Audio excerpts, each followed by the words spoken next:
right, welcome indeed. We're grateful that you can join us. Thank you very much for joining us here on Wake Up Africa. We're excited that you can be with us. Make sure that you connect via our live stream on Facebook and, of course, on YouTube. My Dominion TV. Drop your comments, your thoughts, your submissions, your questions. I will share with the world, right?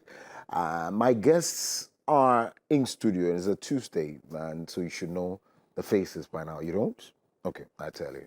Dr. Justice Apiakubi is a development expert and also with the Dominion Theological Seminary as their dean. Grateful to you, sir. Thank you very, very much for coming. And also, Reverend Anaya Bafo Boni is an architect by profession and also pastors the Eagles Network International Ministries. Joins us in studio yesterday. If you're watching the show, you'd see him virtually via our virtual space. Thank you. Thank you for having me. I don't know. Your smile looks malicious. No, not at all. Happy Republic Day to all. Today is our Republic Day. Yeah, it's a great day. Absolutely, and we're going to be commemorating it on Friday. I mean, observing it as a public holiday. But for today, they are doing the Thanksgiving for that. Yeah, so I was even coming to that. And so today is the National Thanksgiving. One that has had a lot of tours in terms of visiting notable personalities, former presidents, statesmen, men of God, and all who matter, especially in very important positions and all of that. I was visited too. Absolutely. Glad that the man to give the message today is also in town, Cardinal Peter Texan, the man who we all thought would become the next pope, especially if you were Ghanaian. Yeah, now you're talking. Yeah, especially if you were Ghanaian, you were rooting for him to become pope. He's also in town. He touched down yesterday with the pictures and the videos that were made available to us. The understanding is that he's going to be giving the message today. He's going to be preaching to us today. But I mean, let's talk about it. Let me start off with you, Doc. There are a lot of people who, and I know critics of anti-Nkrumah were not too happy that the 1st July was replaced with Thanksgiving. For them, it should be left at that and all of that. But hey, here we are. It's now made, I'm sure it's going to be legislated as well. Has been. I mean, has been. And so it's in our books. I don't know whether anybody could want to change it. Yeah, no, they shouldn't change it. They shouldn't change it. I think Nkrumah himself, wherever he is, heaven or hell, will be happy. Okay. To see this because you cannot give thanks to God enough. Right. You can't. Right. And this is not something that just for the Christians and the body of Christ. Well, the Muslims are also going to do the same. What I was surprised actually is that I didn't hear the traditional. Yes. People also are going to do pouring of libation. There's a reason. Okay. There's a reason, yeah. Nanana Monseni, I don't know how they do it in the Volta region and the other places. They pour libation called the ancestors, so that they can invoke the spirit of Nkrumah to come back again. Because if they say that the spirit of Sankara has come back as Ibrahim Traore, we need Nkrumah's spirit to come back as Nana Bafo to come and liberate us for us. So we are glad. We are glad. I'll ask you, because the Action Chapel, the bus is there. Okay. They were expecting me actually to join them. I told them I'm coming to DTV. The bus is there to take people to 2 buses actually. Oh, to the place. Yeah. Oh, taking people. That's exciting. I couldn't join them because this program is also and it's free. Yeah, it's for free. anyone. Yeah. Oh, that's exciting. Plus, I think for my old man, when he organized something like that, most probably there will be some small lunch that comes with it. Wow. That one, I really think so. Wow. So now I forfeit. That's good. And they're going to enjoy this and also enjoy my tummy. But it is well, since that I get the man himself with me. Yes. Filipinos say, walang problema. Yeah. There's no problem. How about you, sir? Your thoughts? Koko, thank you once again, and hearty greetings to all our viewers and listeners out there.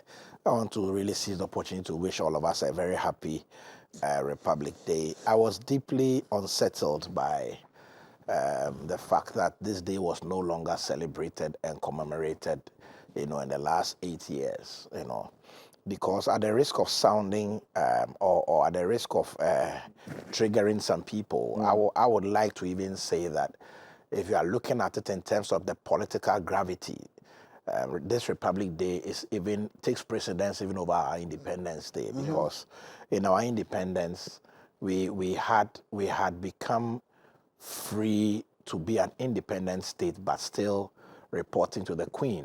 So the will of the people was still invested in a foreign power.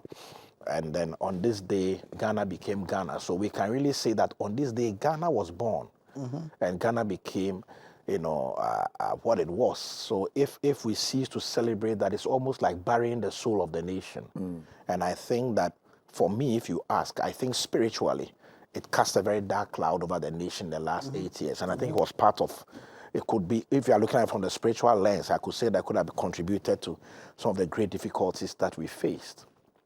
More so when we put in a Founders Day that was also seeming to diminish the role and the place of the front runner, because definitely there's always a group. If you want to be honest with Founders Day, Aborigines Rights Society must be added, those who fought Lampo and all that, because they all contributed to the story. Even Sundiata and all these guys of old Ghana Empire should be added, because they first even used the name Ghana.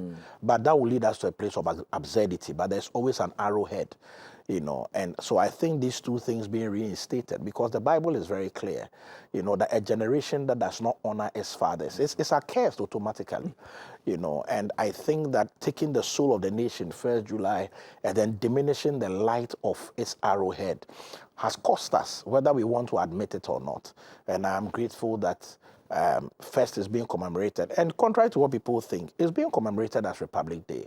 The only thing that I think has been added is that, like our birthday, first we give thanks to God, then we go celebrate. So that is what Mr. President and this new government has done, that let's start off the day in God's presence, thanking him for how far he's brought us. And then after, we can go party on Friday, which makes a lot of sense for me, because even in our normal lives, we always start our birthday with some thanksgiving, appreciate God, just like even our funerals, and after Bonyo party follows. So we thank the Lord. We wish all our front bearers all the best. I was so excited when I saw that Cardinal Peter Appiah Texan was the one going to. It's so symbolic. That's right. It's so symbolic. And then to have, our never dying old chief imam. I mean, this man is a record breaker. I think his genes must be taken and studied, because I saw a picture of him when he was a young man, in his 20s, and I'm like, Charlie, this man, black and white, he's really come far, and I love the picture there, the president in a prayerful and pensive mood. One of the things I think I admire about the president's spirituality is that, if you know his history, he's never been a perfect person, but I realized that with his flaws, just like President Trump, he's very shameless about his faith. And for me, I admire such people, because many of our so-called clergy, even when we have platforms like they do have, we are not able to push Christ the way they do. And that's one of the things that makes me admire Trump. I don't agree with a lot of what he does, but the way he will speak of Jesus passionately and tell that religion is back, Christ is our savior, it's very powerful to see President Mahama stand in church, and he's emceeing Men's Week, he's sharing a bit from the Bible, he does a bit of stand-up comedy, and he was doing this in opposition. He was doing this before he became president. When he was president, he did it, and he's going in opposition, doing it again, and now he's taking us to Ringway and all that. For me, it's fun, to see somebody who is shameless about their faith, and I thank God for his life. And I think President Kufuor made a profound statement that he's very glad that the president has instituted a National Day of Prayer and put it at such a time as this. So I'm sure sometimes, even on hindsight, when you reflect, you realize that some things could have been done better. So the fact that even our immediate past president is even throwing his weight behind this is something that deserves a lot of applause, and I'm grateful for that. Right. And one of the things that I loved about it is how they rallied everyone around. Yeah. The tours. It's not political. It's not a partisan thing. Absolutely. I thought it was good. Very good. Well, let's get on to our very first story, shall we? And let's start off with the Ghana Bar Association has reiterated its call for a review of the decision to suspend Chief Justice Gertrude Torkonoo. The appeal was made during the 43rd commemoration of Martyrs' Day, an event that honors the memory of 3 High Court judges, Justice Frederick Opoku Sarkodie, Cecilia Koranting-Ado, and Kwejo Ejepon, who were abducted and murdered on June 30th, 1982. Their killing is widely considered a politically motivated and senseless act of violence. Speaking at the ceremony, President of the Ghana Bar Association, Efo Agate, expressed concern over the implications of the Chief Justice's suspension, warning that it could set a dangerous precedent for the country's judiciary. She called for a reconsideration of the decision, stressing the need to protect the independence and integrity of Ghana's judicial system. In the spirit of reconciliation, all the various calls made for reconsideration of the suspension of the Chief Justice in the circumstances, as it says, a poor precedent will not go unheeded. We yearn for peace and strive for peace, she said. Yeah, Kuku. They are doing what they're supposed to be doing. Okay. For me, that doesn't change anything. Okay. Either for or against former or suspended Chief Justice. Right. My concern is that the boat is too rocked that he should come back. I mean, when she comes back, the tension that is going to be there. Sometimes, just like the what do you call this one? Jesus was, they mention about Jesus in the Bible. Right. Sometimes somebody must be sacrificed. Of course, I will not be happy. Nobody will be happy, including her. But where the situation has reached now, for her to come back again, the tension that is going to go on there, I think that it's already, if they think that there has been a mistake, they should do something and rectify it in the future. But now, the harm is already done. Even if there is harm, by the way, because I have not seen harm yet. But if there is even harm, the harm is already done. They just shouldn't bring her back again. You know, I heard from certain quarters that the committee is going to be dissolved, and that where she came to speak the other time that we were all talking about, it was a prophetic direction. The church or the pastors, the body of Christ, are behind him. They've been behind her. They've been talking behind the scene to the president, blah, blah, blah, blah, blah. And the person that I heard from, he is kind of a very powerful also person. At least he knows what goes on inside there. And so, me, I just kept quiet. Normally I'll react, but I kept quiet because I think that the world is not about Torkonoo. The world is not about her. We have already gone past certain things. I personally don't think that he should come back. I personally don't. They should, if she can be vindicated in any way, as if there's ever anything, then why not? But for me, whether she is vindicated, whether she's exonerated, whatever it is, the third, please, you shouldn't bring her back. That's me. Yeah. I see. Yeah, Coco, my take on this is quite brief. Because sometimes, because of my surname, people think I have a vested interest. But what I would say simply is this. Had the Chief Justice not made some of the public pronouncements that she has made, had not postured how she has postured up until now, and even had left that to her lawyers. See, because like Doc said, the waters have been making too much. I can't see how, even if she's reinstated until this issue is resolved, how even her colleagues will be able to work with her. The understanding, forgive me, the understanding is that, and when you hear people, I don't know, it's not too loud, but you can tell from people and from some quarters that the relationship has been that way, where she always would want to be above and not necessarily the case. A better expression. I don't get that impression. You see, a person's interpersonal relationships should not be even the issue on the table, because people have their own idiosyncrasies and their own preferences and behavioral traits. So that for me is not so much the issue. But here you are, almost every single case you have sent to the courts there has been thrown out by these your same colleagues, whether you saw them in a condescending light or not. If you are reinstated, how will you relate? Exactly. You see, and mind you, people made some funny comments that Justice Paul Bafoboni should have recused himself because he is one of the possible beneficiaries if the woman is removed. Poor man should recuse himself because he can also possibly benefit.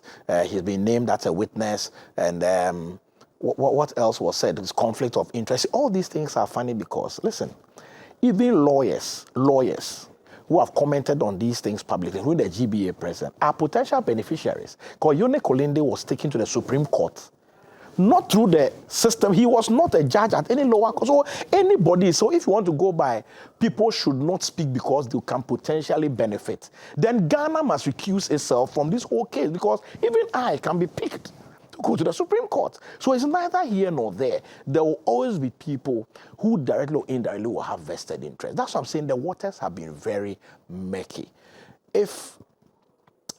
I think with the first press conference or the first issue, she mentioned about something she was not happy with and all that, and took it to court and it was thrown out. Allow the system to run.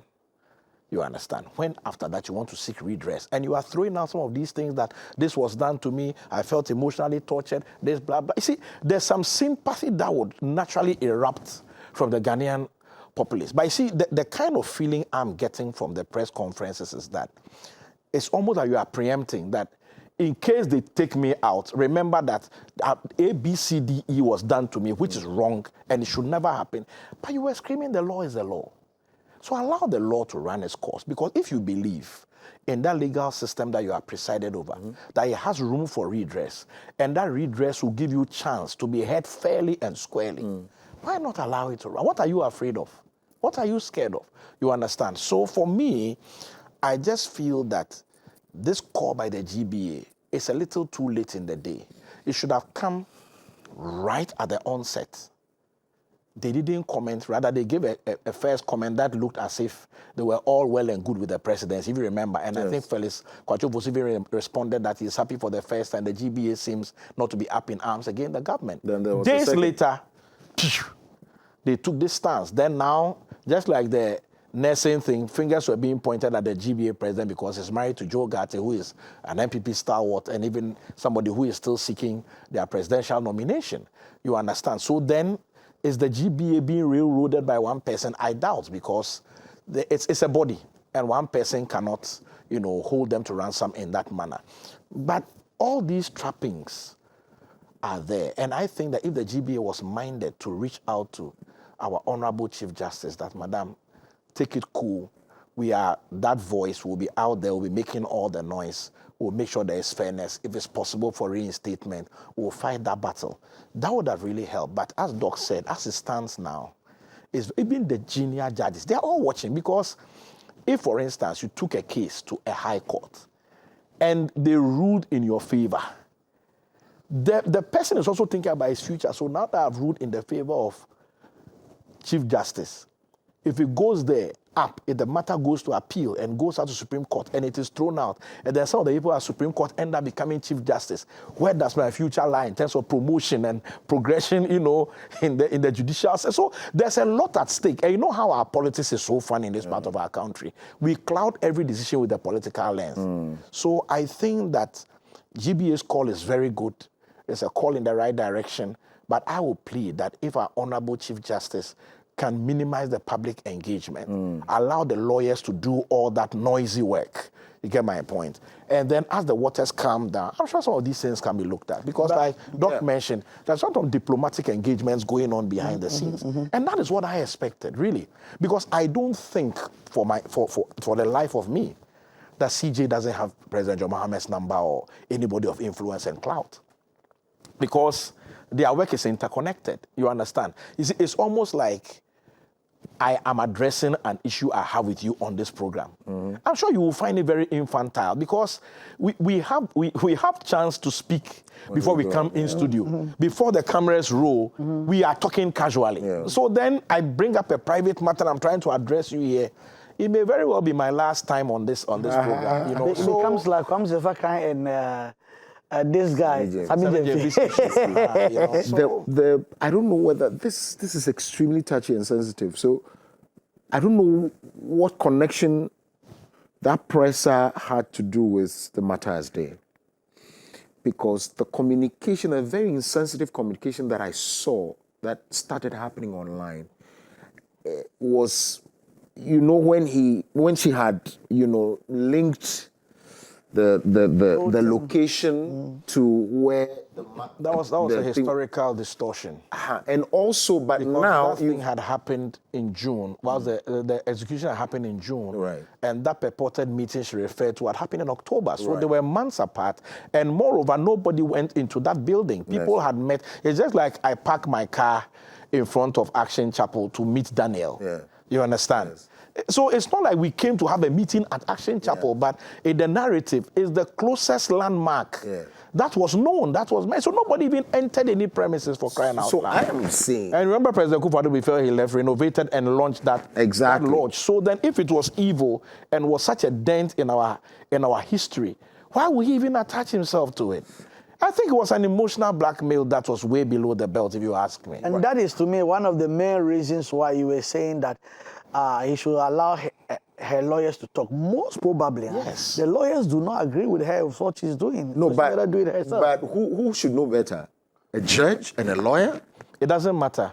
No, I'm saying, no, if you doesn't know matter. Emotions the are- context, It doesn't no, the matter. context, That's it, you no, see. the context. The You context see, is that is why in court she's being represented by a lawyer. Right, okay. You get it? Maybe in Your that case. emotions will get in the way. Yes. Okay. That's why even in ethics, in medicine, I'm not allowed to attend to my biological child. No, but of course, she read. Read what? She read. She read the statement. But So- in between the statements, she took her eye off the and paper would to speak speak. from her heart. And beside that one, she mentioned that people have been telling her To resign. and stuff And like she that. wouldn't. Most probably, these are some of these people. And so Yeah. she better take the bull by the horn. Yeah. And for me, what I kept on pushing is that, for example, when the time that Akufo-Addo lost the election and he went to court, when Atuguba sat on the case, there were a lot of speculation, because we cannot listen, about the fact that it could have gone the other way, could have gone either way. But the judges, with their wisdom, knew that peace in this country is more important than somebody's whatever. Ambition, yeah. You see, and that is what I'm thinking. I am pleading with this woman. She should understand. The harm is already done. Yeah. Her personal vindication is much more less than the peace of this country. So along the line, we can have holiday for the day of Torkonoo'S removal. We can have international holiday. Whatever she desires, she thinks. But for her to come back, that one, no. I see. It shouldn't. It will not work. Right. Anyways, we'll take a break at this point, 2 minutes to 8 a.m. When we come back, there are some stories that we'll deal with, issues about some, trafficking that happened in Nigeria, and some Ghanaians that were rescued, and a lot of them more. There's also, so there's some 66 Ghanaians rescued from human trafficking in Nigeria. Police recover 3 stolen vehicles from ex-Gihok boss. Also, the fuel prices to go up from July the 1st. 2 more youths shot at Nkwanta outskirts as violence continues there. Very sad one. We'll take a break. When we come back, the news review continues. Stay with us.